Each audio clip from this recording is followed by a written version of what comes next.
मेरे प्रिय बच्चों, आज मैं तुमसे एक ऐसा विषय साझा करने आया हूँ जो इस संसार के हर प्राणी के जीवन में सबसे अधिक महत्व रखता है।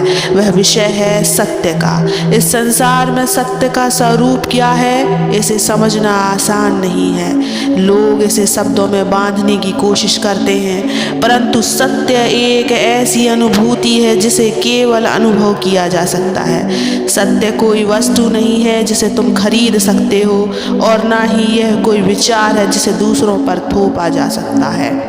सत्य एक मार्ग है जिसे चलकर समझा जा सकता है। आज मैं तुम्हें सत्य का अर्थ समझाने के लिए एक और कथा सुनाऊंगा। इस कथा में तुम्हें सत्य की गहराई का बोध होगा। लेकिन मेरे प्रिय भक्तों, इस कथा को सुनने से पहले इस वीडियो को लाइक कर देना और कमेंट में ओम नमः शिवाय लिखकर अपनी परेशानियां लिख देना। मैं तुम्हारी परेशानियों को जरूर सुनूंगा। मेरे प्रिय भक्त, ध्यान से सुनो, एकाग्र मन से सुनो और इस सत्य को पहचानो। बहुत समय पहले एक राज्य में एक राजा राज करता था जो न्याय प्रिय और धर्मपरायण था। उसका नाम विक्रम था, लेकिन उसकी कमी थी कि उसे यह विश्वास था कि जो कुछ वह देखता है सुनता है वही सत्य है। राजा का यही विश्वास अक्सर उसे भ्रमित कर देता था। एक दिन राज्य में एक संत आए। संत का आभा मंडल इतना तेजस्वी था कि राजा ने तुरंत उनसे मिलने का निश्चय किया। राजा ने संत से कहा, गुरुदेव, मैं जीवन में सत्य को समझना चाहता हूँ, मुझे यह सिखाइए कि सत्य क्या है। संत ने मुस्कुराकर बोला, राजन, सत्य को समझने के लिए तुम्हें 3 परीक्षाओं से गुजरना होगा। क्या तुम इसके लिए तैयार हो? राजा ने निडर होकर उत्तर दिया, गुरुदेव, मैं हर परीक्षा के लिए तैयार हूँ। संत ने राजा को एक दर्पण दिया और कहा, इस दर्पण को अपने कक्ष में रखो और सुबह इसे देखो। जो कुछ यह दिखाए वह सत्य होगा। राजा ने दर्पण को कक्ष में रखा। अगले दिन जब उसने दर्पण में देखा तो उसने अपने चेहरे पर झुर्रियाँ देखी। वह चिंतित हो गया और सोचा, मैं तो युवा हूँ, लेकिन यह दर्पण मुझे वृद्ध दिखा रहा है। क्या यह सत्य है? वह तुरंत संत के पास गया और बोला, गुरुदेव, यह दर्पण झूठा है। मैंने कभी अपनी झुर्रियों को महसूस नहीं किया। संत ने हंसते हुए कहा, राजन, यह दर्पण केवल तुम्हारी सत्य ही छवि दिखा सकता है। यह सत्य का अंश है, परंतु पूर्ण सत्य नहीं है। सत्य केवल बाहरी रूप में ही नहीं, भीतर की दृष्टि में भी छिपा होता है। संत ने राजा को दूसरी परीक्षा के लिए तैयार किया। उन्होंने कहा, आज रात तुम अपने लोगों के बीच रहो, उनके शब्दों और भावनाओं को सुनो और समझो। राजा एक सामान्य व्यक्ति का वेश धारण करके अपने राज्य के विभिन्न हिस्सों में गया। उसने देखा कि लोग उसकी प्रशंसा करते हैं, लेकिन उनके शब्दों में ईर्ष्या और द्वेष छिपा हुआ है। कुछ लोग राजा की नीति की निंदा कर रहे थे तो कुछ उसकी उदारता की सराहना कर रहे थे। राजा भ्रमित हो गया। उसने सोचा, यह लोग मेरे सामने कुछ और कहते हैं, लेकिन पीठ पीछे कुछ और। क्या इनमें से कोई भी सत्य है? संत ने कहा, राजन, सत्य को शब्दों में नहीं मापा जा सकता। सत्य हर व्यक्ति की अपनी दृष्टि और अनुभव पर आधारित है। सत्य वह नहीं है जो लोग कहते हैं, बल्कि वह है जो उनके हृदय में है। आखिरी परीक्षा में संत ने राजा से कहा, सत्य का सबसे बड़ा स्वरूप बलिदान में छिपा है। यदि तुम सत्य को समझना चाहते हो तो अपने राज्य के लिए त्याग करना सीखो। राजा ने इस परीक्षा के लिए राज्य की जनता से संवाद किया। उसने महसूस किया कि कुछ लोग उसकी मदद के लिए तत्पर हैं, लेकिन अधिकतर लोग अपने स्वार्थ में लिप्त हैं। संत ने कहा, देखो राजन, बलिदान केवल देना नहीं है, बल्कि अपने अहंकार को त्यागने का नाम है। जब तुम अपने अहंकार को नहीं छोड़ोगे, तुम सत्य का अनुभव नहीं कर सकते। मेरे प्रिय भक्त, सत्य को पाने के लिए तुम्हें अपनी दृष्टि को बदलना होगा। सत्य केवल वह नहीं है जो तुम देख सकते हो, सत्य वह है जो तुम अनुभव करते हो। सत्य वह है प्रेम है जो बिना किसी स्वार्थ के दिया जाता है। सत्य वह करुणा है जो बिना किसी कारण के प्रकट होती है। सत्य वह है जो साहस देती है, जो तुम्हें अपने कर्मों में सच्चाई के साथ खड़ा करता है।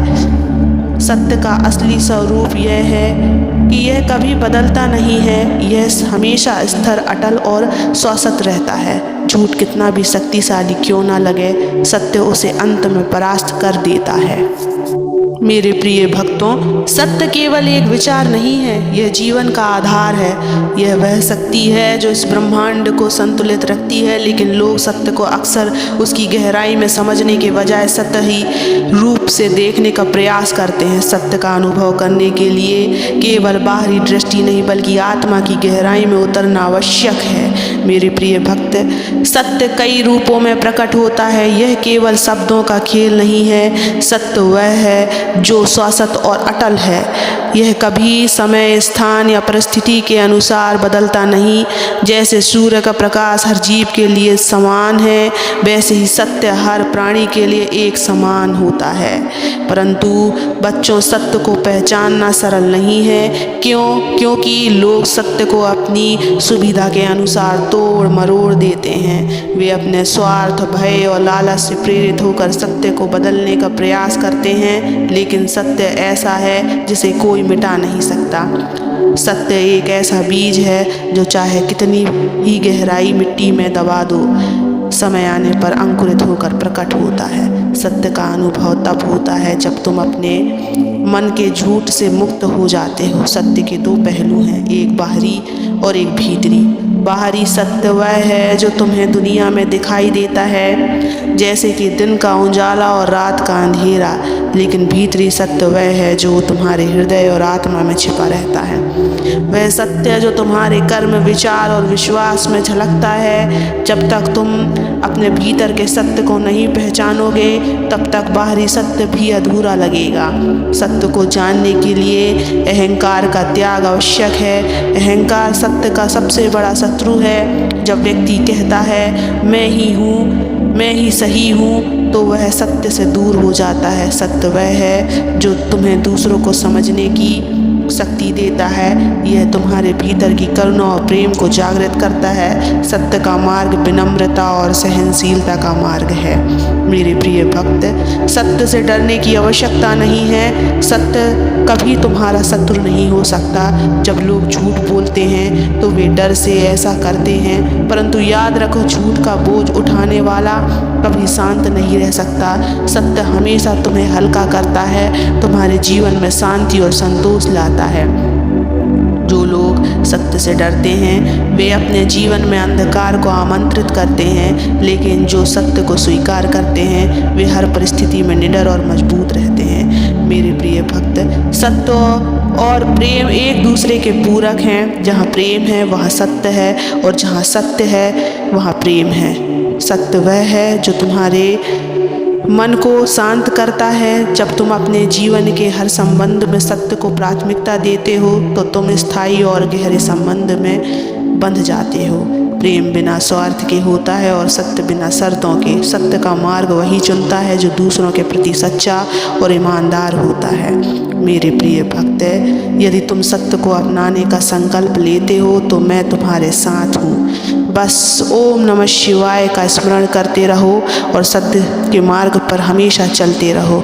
लेकिन मेरे प्रिय भक्तों, मुझसे जुड़े रहने के लिए इस चैनल को सब्सक्राइब जरूर करना, और याद रखना, सत्य में जो चलता है उसे कभी भी किसी भी प्रकार की कठिनाइयाँ नहीं आती है। सत्य तुम्हें वह शांति और सफलता देगा जिसकी तुमने कभी कल्पना भी नहीं करेगी। मेरे प्रिय भक्त, कभी भी अपने आप को अकेला मत समझा करो।